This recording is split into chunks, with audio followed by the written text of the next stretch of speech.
Good morning student. स्वागत है आपका एबल एजू हब के ऑनलाइन प्लेटफॉर्म के ऊपर। मैं सोनू कुमार।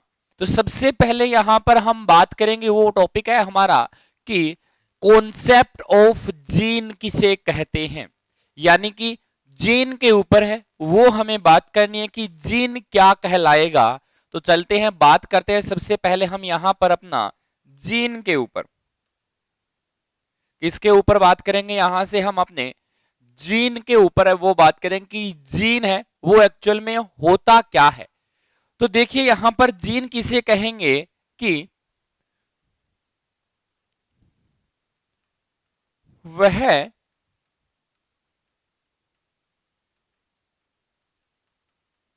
न्यूक्लियोटाइड का क्रम जो क्या करता है, यहां पर प्रोटीन का निर्माण करता हो, प्रोटीन का निर्माण करता है। ठीक है, तो क्या होगा, क्या बोलेंगे इस चीज को हम कि वह न्यूक्लियोटाइड का क्रम जो क्या करता है, एक प्रोटीन का निर्माण है वो करता है। या फिर हम इसको यहां पर बोल सकते हैं कि एक विशिष्ट पॉलीपेप्टाइड, या इसको हम क्या कह सकते हैं, एक स्पेसिफिक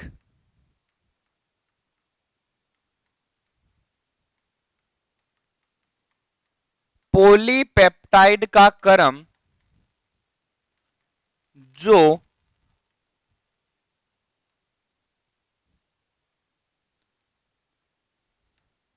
क्या करता हो, प्रोटीन को कोड करे या प्रोटीन को फॉर्मेशन करे, प्रोटीन को कोड करे, क्या कहलाता है, यहां पर जीन कहलाता है। ठीक है, ये बात हमने देख लिया कि हमारे पास क्या बना है।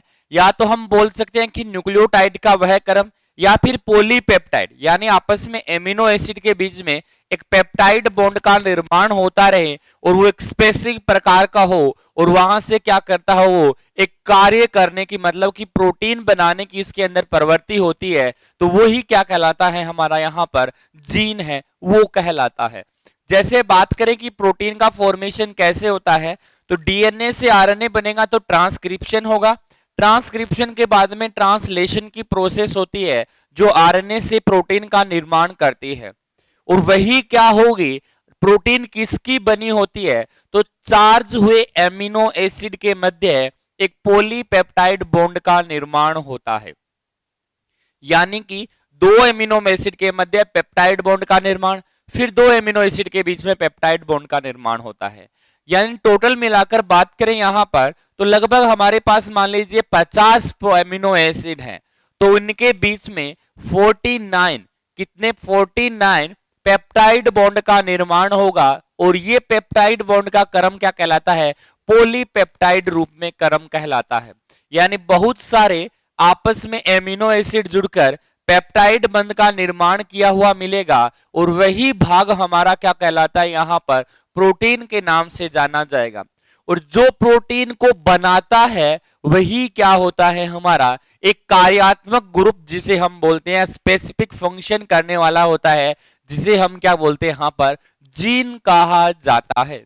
ठीक है, तो ये तो देख लिया कि हमारे पास ये जीन क्या मिलेगा, कैसी संरचना होती है, उनके बारे में हमने बात की है। तो देखिए यहां पर हमारे पास क्या देखने को मिलेगा कि ये जीन जो होता है वो आनुवांशिकी पदार्थों का एक भौतिक प्रकृति का क्या होता है, रूप होता है। तो यहां पर क्या होगा कि आनुवांशिकी का एक भौतिक इकाई होती है। तो यहां पर क्या बोलेंगे हम, जीन एक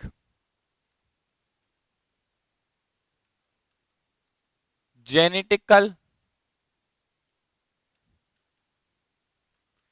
मटेरियल की फिजिकल यूनिट है। ठीक है, तो ये क्या है, एक भौतिक इकाई है आनुवांशिकी पदार्थों की। इसके बाद में ये किसी भी गुणसूत्र पर विशिष्ट तल पर जहां पर पाए जाते हैं वही क्या होता है, डीएनए के अनुक्रम होता है। यानी कि क्या बोलते हैं, यह जो जीन होते हैं वो कहां पर पाए जाते हैं, हमारे क्रोमोजोम के जिस स्थान पर पाए जाते हैं,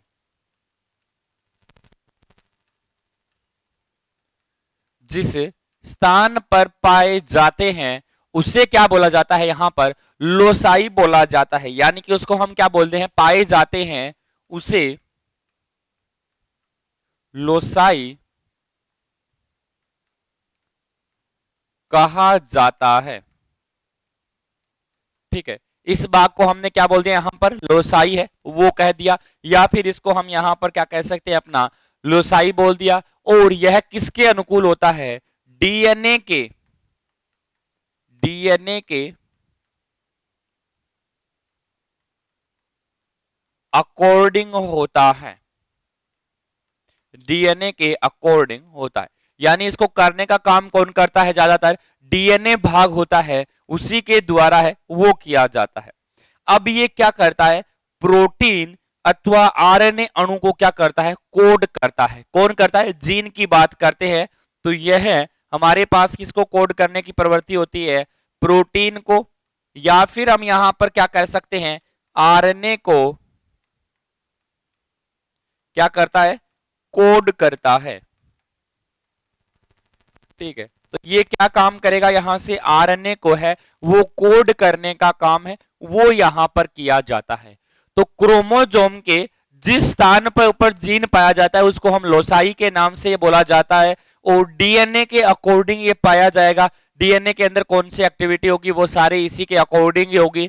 और उसके बाद में हमें पता है कि एक फिजिकल यूनिट होती है, एक जेनेटिक मटेरियल की, अनुवांशिक पदार्थ की भौतिक इकाई होती है जो क्या करती है, प्रोटीन और आरएनए को कोड करने की प्रवृत्ति है वो यहां पर पाई जाती है। अब इसके बाद में देखिए हमारे पास प्रोसेस आती है, अलग अलग प्रकार की, विभिन्न प्रकार के क्या होते हैं हमारे पास जीन पाए जाते हैं। उनमें से सबसे पहले हम यहां पर बात करते हैं अपने जंपिंग जीन के ऊपर, कि जंपिंग जीन होगा वो हमारे पास कैसा दिखेगा।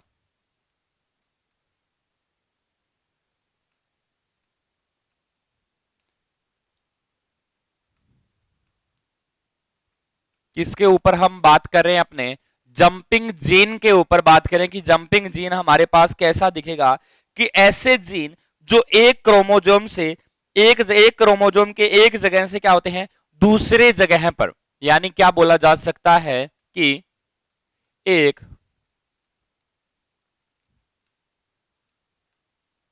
क्रोमोजोम के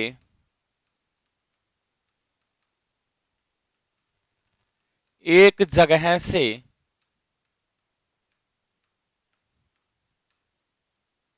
दूसरे जगह पर, यानी क्रोमोजोम होगा उसके एक जगह से दूसरे जगह पर जीन अपनी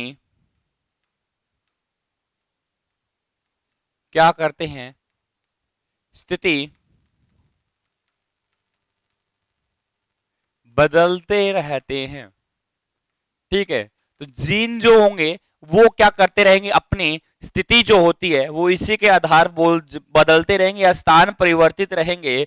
ऐसे जीन को हम क्या बोलते हैं, यहां पर जंपिंग जीन कहा जाता है। क्या कहा जाता है, ऐसे जीन को क्या बोला जाता है, यहां पर हम जंपिंग जीन कहा जाता है। ठीक है, ये भाग हमारा क्या कर दिया, इसको हमने जंपिंग जीन बोला गया है। क्यों बोला गया है, क्योंकि एक क्रोमोजोम का वह भाग जहां पर जीन उपस्थित होते हैं लोसाई कहलाते हैं, और लोसाई के बाद में वो क्या करते हैं, अपना स्थान परिवर्तित करते रहते हैं। तो उस स्थान को हम यहां पर क्या बोलते हैं, अपना जंपिंग जीन होता है वो कहते हैं। अब जंपिंग जीन के बाद में हमारे पास दूसरी सीक्वेंस आती है जीन की, यहां पर कि जो बार बार स्पेसिफिक रूप से हमारे पास पुनरावर्ती होते रहते हैं, यानी रिपेक्टिव डीएनए के बारे में बात है वो करते हैं।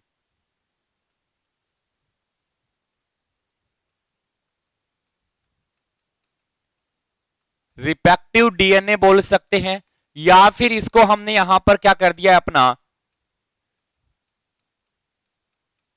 पुनरावर्ती डीएनए है वो कहते हैं। यानी डीएनए का वह क्रम जो क्या होता है बार बार रिपीट होता है।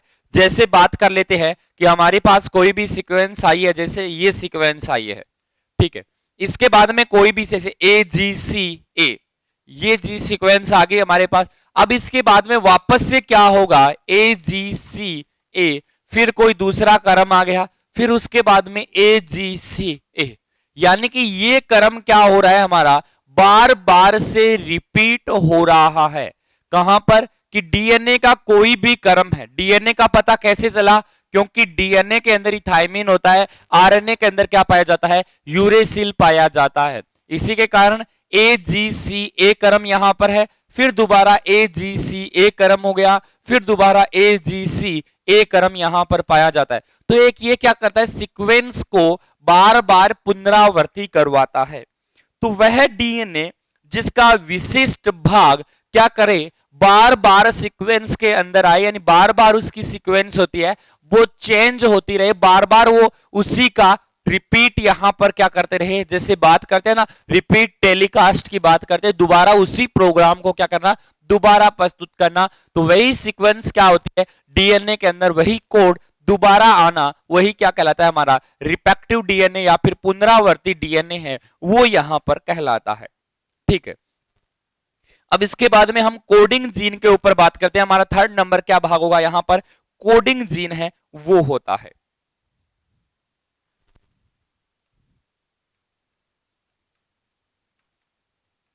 इस भाग को हम यहां पर क्या कहते हैं कोडिंग जीन है वो कहा जाता है। यानी कोडिंग का मतलब है कोई भी क्रम को, जैसे हम यहां पर मान लीजिए आरएनए से प्रोटीन बना रहे हैं तो आरएनए का वो क्रम होगा उसको क्या करेगा हमारा टीआरएनए है राइबोसोम है वो उसको कोड करता है।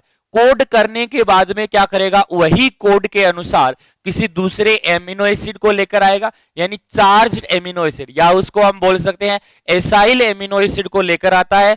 टीआरएनए के ऊपर एमआरएनए के ऊपर बाइंड होता है, वो एसाइल एमिनो एसिड क्या लेके आता है एमिनो एसिड को साथ में बाइंड करेगा, दोनों के बीच एमिनो एसिड के मध्य पेप्टाइड बॉन्ड का निर्माण है वो होता है। तो यहां पर क्या देखने को मिलेगा हमारे पास कोडिंग जीन क्या होता है वह जो क्या करता है टीआरएनए या आरएनए के अंदर एक इम्यून सिस्टम होता है जिससे हम प्रोटीन की अनेक प्रतियां या अनेक कॉपी है वो बनाई जा सकती है। तो यह आरएनए में पाया जाता है जिससे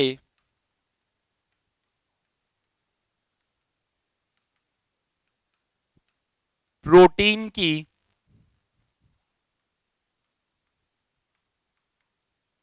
अनेक कॉपीज क्या होती है यहां पर बनाई जाती है। यानी कि जिससे हम क्या कर सकते हैं प्रोटीन की अनेक कॉपी है वो हम यहां पर बना सकते हैं।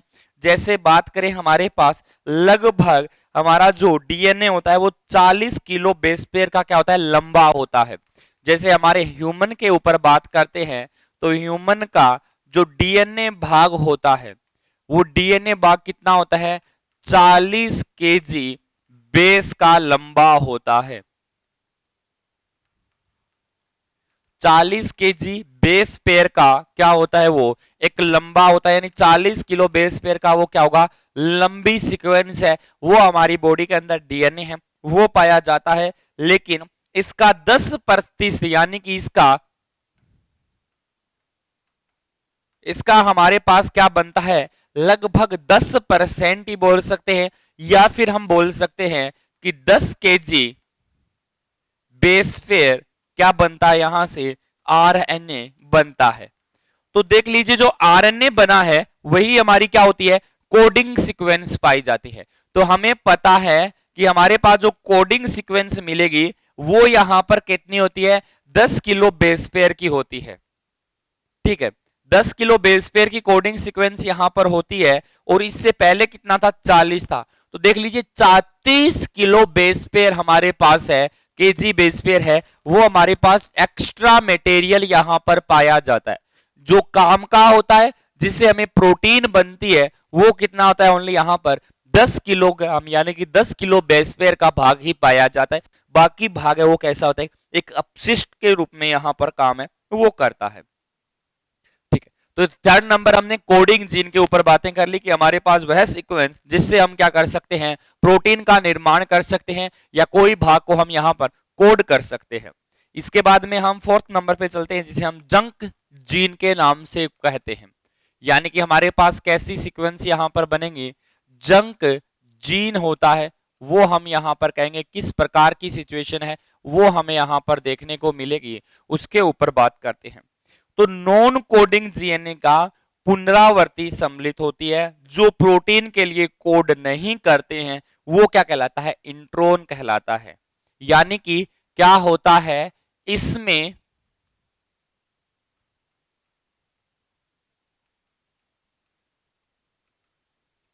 नॉन कोडिंग सीक्वेंस पाई जाती है, जो क्या होता है यहां पर प्रोटीन को कोडिंग या प्रोटीन बनने में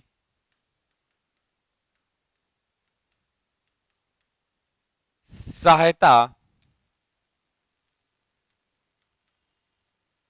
प्रदान नहीं करता है। यानी प्रोटीन को बनाने के लिए काम में नहीं लिया जाता, नॉन कोडिंग होता है। इसे क्या बोलते हैं हम यहां पर, इंट्रोन भाग कहा जाता है। इसको हम यहां पर क्या कहते हैं, इंट्रोन कहा जाता है। तो एक बार यहां पर देखिएगा कि हमारे पास जो इंट्रोन पाया जाता है, यहां पर कौन सा होगा हमारे पास, जो इंट्रोन होगा, इंट्रोन भाग हमेशा ही कैसा होता है, नॉन कोडिंग रीजन होता है। ये क्या करता है, किसी को भी कोड है वो नहीं करेगा, ये सिर्फ ओनली डीएनए के अंदर पाया जाता है, आरएनए के अंदर नहीं होगा। जब डीएनए से आरएनए बनता है तो आरएनए से स्प्लाइसिंग मैकेनिज्म के द्वारा, यानी आरएनए स्प्लाइसिंग के द्वारा है, वो हम क्या कर सकते हैं, इस इंट्रोन भाग को यहां से हटा सकते हैं। इसके बाद में हम यहां पर बात करते हैं अपने एक्सोन भाग के ऊपर कि हमारे पास जो एक्सोन भाग होगा वो कैसा मिलेगा, किस प्रकार की सीक्वेंस है वो यहां पर होगी। तो एक्सोन होता है वो हमारा कैसा होता है, यहां पर कोडिंग रीजन होता है, जिससे क्या बनती है हमारे पास है, प्रोटीन का निर्माण है वो होता है। तो एक्सोन और इंट्रोन डीएनए के अंदर दोनों पाए जाते हैं, लेकिन आरएनए स्प्लाइसिंग के द्वारा हम क्या कर देते हैं, इंट्रोन को तो अलग कर देते हैं, एक्सोन को अलग कर देते हैं।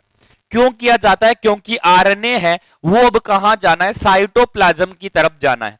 क्योंकि पहले डीएनए था, डीएनए से जो आरएनए बना है वो कहां है, केंद्रक के अंदर बनता है सेल के। लेकिन अब हमें क्या करना है, प्रोटीन के लिए राइबोसोम होते हैं वो साइटोप्लाज्म यानी कोशिका द्रव्य में पाए जाते हैं। तो डीएनए आरएनए जो बना है उसको हम केंद्रक से, जो केंद्रक मेम्ब्रेन होती है उसको पार करवाते हुए कहां पर इसको भेजते हैं हम आगे, अब यहां पर आगे की तरफ कोशिका द्रव्य में भेजा जाता है, जिससे वहां पर क्या होता है, वही भाग भेजते हैं जो क्या हो, प्रोटीन के बनाने के लिए काम आए।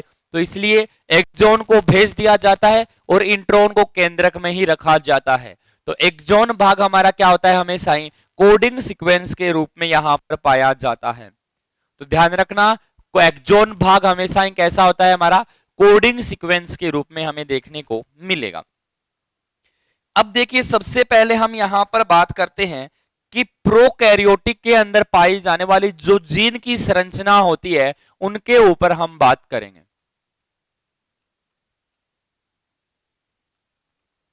प्रोकैरियोटिक जीन स्ट्रक्चर, ठीक है। तो सबसे पहले देखिए प्रोकैरियोटिक के अंदर जीन की संरचना के ऊपर है वो हम यहां पर बात करते हैं। तो हमें पता है कि प्रोकैरियोटिक के अंदर जो जीन की संरचना यहां पर पाई जाती है, ठीक है, जो यहां पर क्या होता है, जीन की संरचना यहां पर होगी, वो हमारे पास कैसे सीक्वेंस के रूप में यहां पर हमें मिलेगा, उसके ऊपर हम बात करते हैं। तो सबसे पहले देखिए, ये हमारे पास कोई ऐसी सीक्वेंस है वो हमें मिलती है। ये आपको पता है कि हमारे पास यहां पर कैसी सीक्वेंस है वो पाई जाती है। तो ये भाग होगा वो हमारा क्या होता है, यहां पर एक mRNA भाग है वो पाया जाता है। तो ये भाग देख लीजिए क्या है, हमारा एक mRNA है वो यहां पर पाया जाता है। तो ये भाग होगा वो 5 प्राइम होता है, और यहां पर जो होता है वो कैसा होता है, 3 प्राइम होता है, क्योंकि 3 प्राइम पे क्या होगा, OH होता है वो फ्री रहता है, और 5 प्राइम के ऊपर एक फॉस्फेट है वो यहां पर लगा हुआ पाया जाता है। ठीक है, अब देखिए कि यहां पर इस फॉस्फेट के बाद में जो इस तरफ साइट बनती है, इस तरफ यानी 5 प्राइम के दूसरी तरफ अगर हम बात करते हैं, तो ये साइट हमारे पास क्या होती है, एक लीडर सीक्वेंस के रूप में यहां पर काम करती है। जैसे 5 प्राइम की बात करते हैं तो ये क्या होता है हमारे लिए, यहां पर एक लीडर सीक्वेंस है वो पाई जाती है। ठीक है, तो यहां पर ये सिस्टम है वो क्या होगा, हमारा लीडर सीक्वेंस पाई जाएगी, जिसमें रेगुलेटरी साइट होती है वो भी मिलती है। तो यहां पर हमारे पास रेगुलेटरी जो साइट होगी या रेगुलेटरी जो रीजन होता है वो भी यहां पर हमें देखने को मिलता है। अब रेगुलेटरी के साथ साथ यहां पर हमारे पास और क्या क्या देखने को मिल सकता है उसके ऊपर बात करते हैं। तो यहां पर रेगुलेटरी के साथ साथ यहां पर प्रमोटर साइट होती है वो भी पाई जाती है। ठीक है, और इस mRNA की बात करते हैं तो इस भाग में हमेशा ही एक्सोन रहता है, इंट्रोन प्रोकैरियोटिक के अंदर नहीं पाया जाता। तो यहां पर हमारे पास कैसा सीक्वेंस मिलेगी, एक्सोन फर्स्ट होगा, दूसरा भाग एक्सोन, फिर यहां पर एक्सोन होगा, फिर एक्सोन है वो पाया जाएगा। इसी तरह से इसके अंदर क्या होता है, इंट्रोन का जो भाग है वो यहां पर नहीं पाया जाएगा। तो यहां पर लिख देते हैं कि यहां पर क्या होगा, हमारे पास नो इंट्रोन, और इसी के साथ साथ इनको अलग करने वाली नो स्प्लाइसिंग मैकेनिज्म, यानी जो इंट्रोन और एक्सोन को अलग करने का काम होता है वो स्प्लाइसिंग के द्वारा किया जाता है। तो वो भी भाग यहां पर क्या होता है, नहीं होगा। उसके बाद में ये तो था हमारा रिग्रे, यानी कि एक लीडर सीक्वेंस के रूप में यहां पर काम करता है। इसी को ही हम यहां पर लीडर सीक्वेंस की बात करें तो यहां पर हम क्या बोलते हैं, इसको इनिशिएशन साइट के नाम से जाना जाता है। तो 5 प्राइम होता है वो कैसा होता है, हमारे पास एक इनिशिएशन साइट भी कहते हैं। यदि हम 3 प्राइम की बात करेंगे तो ये हमारे पास कैसा होता है, एक रीजन होगा जो टर्मिनेशन साइट के नाम से जाना जाएगा। इस साइट को हम यहां पर क्या कहते हैं, अपना टर्मिनेशन साइट जो होती है वो कहा जाता है। ठीक है, ये भाग हमारा टर्मिनेशन हो गया, और यहां पर हमारा इनिशिएशन साइट है वो पाया जाता है। इसके साथ साथ ये लीडर सीक्वेंस है, तो 3 प्राइम वाली कैसी होती है, हमारे पास एक ट्रेलर सीक्वेंस है वो यहां पर बनती है। ट्रेलर सीक्वेंस है वो भी यहां पर पाई जाएगी।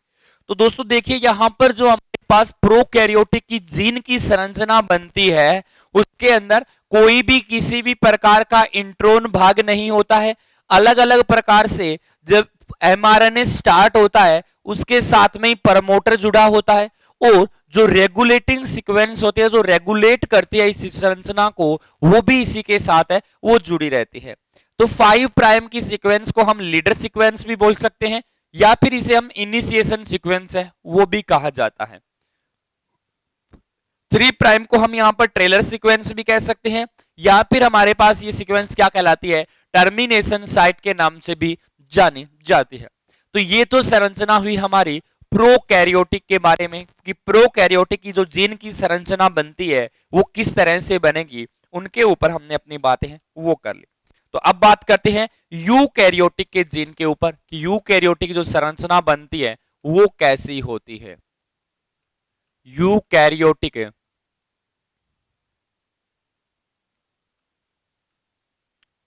जीन स्ट्रक्चर,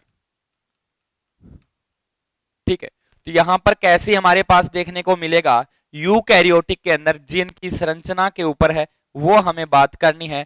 तो सबसे पहले यहां पर देखिए हमारे पास कैसा क्रम हमें देखने को मिलेगा। इसी तरह से हमारे पास ये सीक्वेंस है वो किसकी पाई जाती है, यहां पर mRNA की सीक्वेंस होती है वो हमें देखने को मिलती है।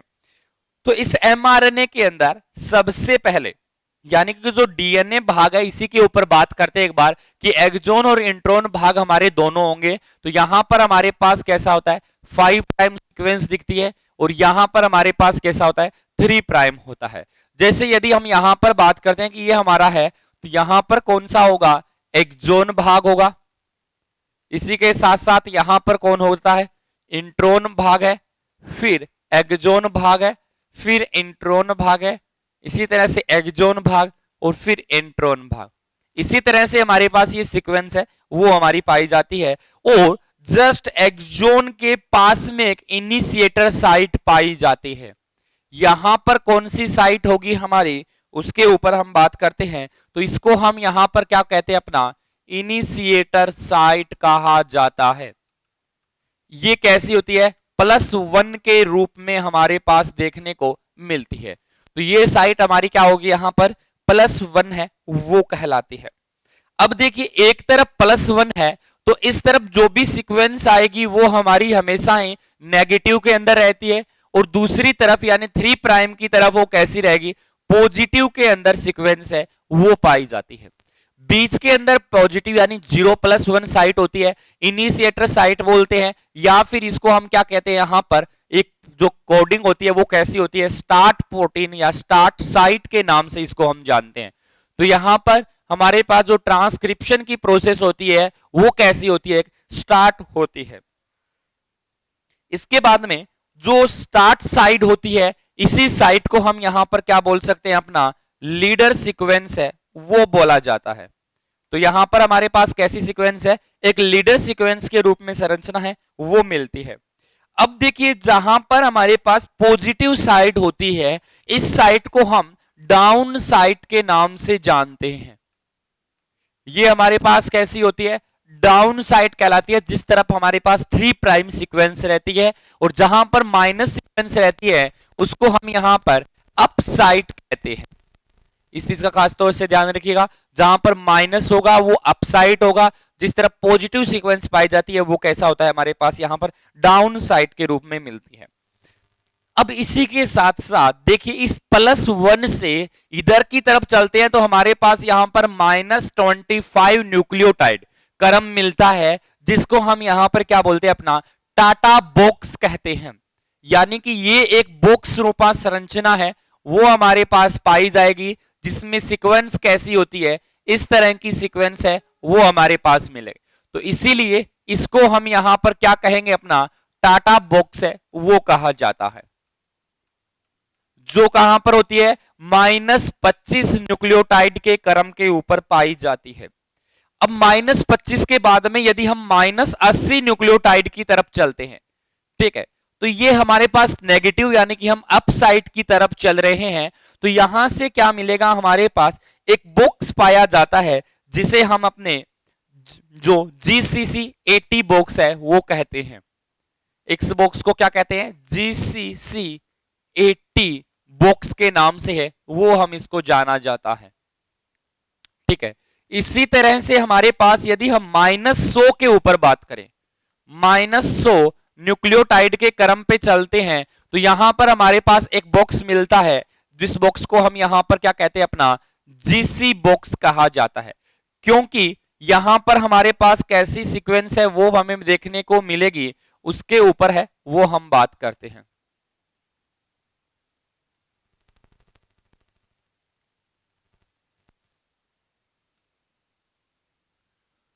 देखिए यहां पर हमारे पास जो सीक्वेंस हमें मिल रही है इसे हम क्या कहेंगे, यहां पर हमारे पास सीक्वेंस होगी GG सीक्वेंस के रूप में हमारे पास संरचना जो होती है वो हमें देखने को मिलेगी। तो यहां पर कैसी स्ट्रक्चर हमारे पास पाई जाएगी वो देखिए कि GCC80 यानी इसको हम क्या बोलते हैं, अपना GC बॉक्स कहते हैं। तो ये संरचना हमारी GC बॉक्स के नाम से जानती है। फिर एक GCC80 बॉक्स भी होता है जो -80 के ऊपर रहता है, फिर -25 के ऊपर एक टाटा बॉक्स सीक्वेंस है वो भी मिलती है। जस्ट उसके बाद में हमारे पास यहां पर +1 साइट मिलती है जो स्टार्ट साइट या लीडर सीक्वेंस के रूप में जानी जाती है, और फिर उसके बाद में हमारे पास एक्सॉन इंट्रॉन की सीक्वेंस है वो हमेशा की तरह चलती रहती है।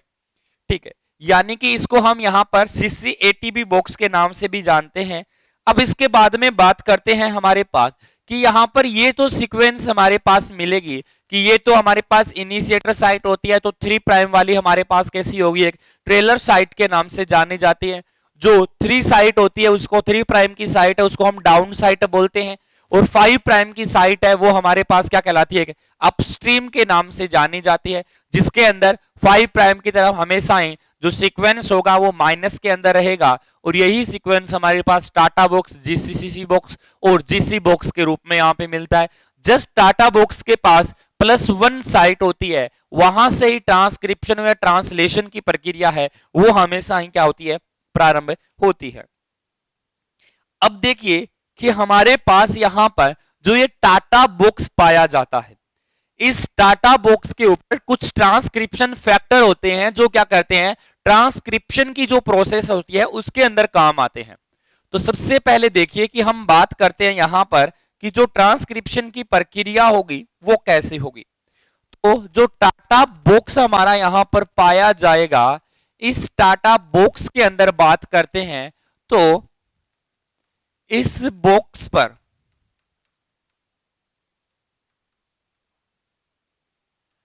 ट्रांसक्रिप्शन के दौरान क्या बाइंड होते हैं, कुछ ट्रांसक्रिप्शन फैक्टर होते हैं वो बाइंड होते हैं। दौरान क्या होगा, ट्रांसक्रिप्शन फैक्टर बाइंड होते हैं। तो याद रखिएगा इस ट्रांसक्रिप्शन फैक्टर के ऊपर कि हमें कैसे फैक्टर मिलेंगे। तो यह हमारे पास जो ट्रांसक्रिप्शन फैक्टर होंगे, transcription factor second A B होगा, फिर बी भी होगा, फिर डी भी होगा, फिर ई होता है, फिर एफ होता है और फिर एच होता है। यानी ये सारे हमारे पास कैसे मिलते हैं अपने, transcription second B, transcription second D के रूप में, ट्रांसक्रिप्शन सेकंड एफ के ई के रूप में, फिर ट्रांसक्रिप्शन फैक्टर सेकंड एफ के रूप में, और फिर हमारे पास ट्रांसक्रिप्शन फैक्टर सेकंड एच के रूप में। यानी ये तो क्रम है इनका नॉर्मल कि हमारे पास कैसी सीक्वेंस पाई जाती है। लेकिन यदि इनके क्रम के ऊपर हम बात करते हैं तो सबसे पहले देखिए कि हमारे पास कौन जुड़ेगा, डी ट्रांसक्रिप्शन फैक्टर है वो बाइंड होता है, फिर ए ट्रांसक्रिप्शन फैक्टर बाइंड होगा, फिर हमारे पास बी बनेगा। ठीक है, अब देखिए उसके बाद में जो पॉलीमरेज बाइंड होता है उसी के साथ साथ एफ होता है, फिर उसके बाद में हमारे पास ई मिलता है, और ई के बाद में कौन मिलेगा, एच मिलेगा। तो ट्रांसक्रिप्शन फैक्टर डी सबसे पहले टाटा बॉक्स के ऊपर बाइंड होगा, फिर ए बाइंड होता है, फिर ट्रांसक्रिप्शन फैक्टर बी होगा, फिर एफ, फिर ई, फिर एच। यानी कि जो हमारे पास ये सीक्वेंस बनती है यहां पर जो ट्रांसक्रिप्शन फैक्टर यानी कि जो कहां पर टाटा बॉक्स पर बाइंड होने का क्रम,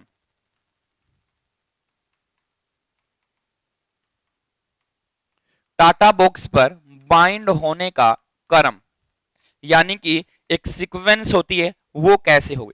तो इसका याद करने का एक सिंपल सा तरीका है। देखिए डी को हम बोल सकते हैं the Amitabh Bachchan fantastic actor है। तो ये हमारे पास एक सीक्वेंस क्या बन गई कि सबसे पहले क्या होगा, हमारे पास डी आएगा, डी का मतलब द, फिर ए का मतलब अमिताभ यानी कि ए को हमारे पास याद रखना है कि ए आएगा, फिर बी आता है कि बच्चन, फिर फैंटास्टिक एक्टर है। तो यही क्रम है टाटा बॉक्स के ऊपर सबसे पहले जो ट्रांसक्रिप्शन फैक्टर होंगे उनके बाइंड होने का।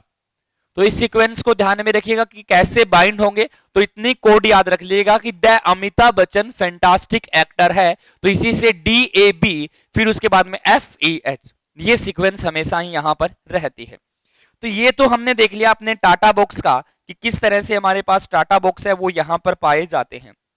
अब हम नेक्स्ट लेक्चर में आपसे बात करेंगे कि जो रिप्रेशर फैक्टर होते हैं वो कैसे होते हैं, किस तरह के रिप्रेशर पाए जाते हैं, और इसके साथ साथ जो लैक ओपेरॉन की सीक्वेंस हमारे पास बनती है वो कैसे पाई जाती है, उनके ऊपर न मिलते हैं आपसे नेक्स्ट लेक्चर में।